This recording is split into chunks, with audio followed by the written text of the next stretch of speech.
It was a crazy end to the first half a week ago that created a 21-point swing in the contest with the Missouri State Bears, and that's the sequence both coordinators circled with their units this week. Well, absolutely. I think, as we've shown, when we're on, this team kind of follows suit, and we get some momentum and we get going. And the 4th down and 2 is kind of a microcosm of how the game went. We were in position, and we just, for whatever reason, we couldn't just get over the hump and execute the play. And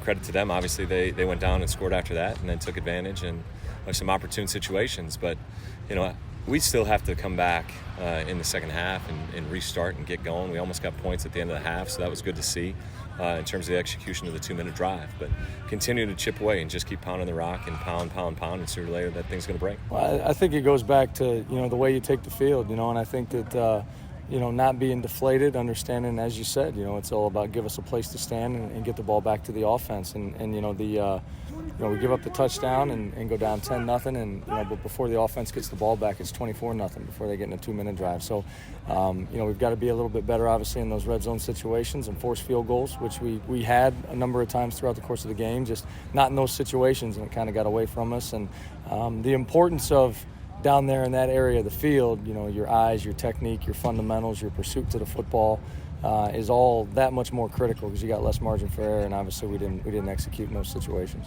Rontrez Morgan is thankfully okay and will return to the field soon for Indiana State, but Dante Hendricks returned, and all he did was remind everyone what the Sycamores have been missing since week 0.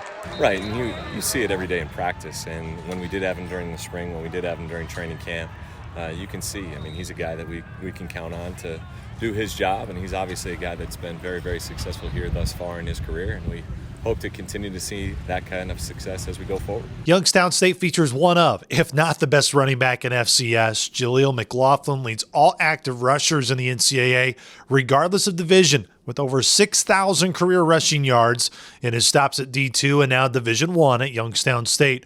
Coach Wilson has tons of respect for McLaughlin. It obviously gives him a home run threat. The guy's dynamic as all get out, and I think that, he's obviously done it everywhere he's been, whether it was Notre Dame College or now at Youngstown. I believe that he's right now the active leader in yards, carries, and touchdowns in the NCAA. He's got over 6,000 yards in his career and 60 touchdowns or whatever. The guy's done it everywhere he's been, and he's obviously a tremendous player. It's going to take a complete unit effort to be able to keep him in check, and obviously Crenshaw as well, because if McLaughlin's not running it, then obviously Crenshaw's got the ability to hurt you as well, as you saw against Missouri State. As for the Penguin defense, generating turnovers at key times led them to that upset win over Missouri State 2 weeks ago. Well, I think the big thing that they do, when you look at the Missouri State game, is kind of a microcosm of what they've done. They generate turnovers. Within the first 9 plays, they had 2 turnovers, and then in a critical 3rd down and short situation, they generate another turnover and get the ball back for their offense. So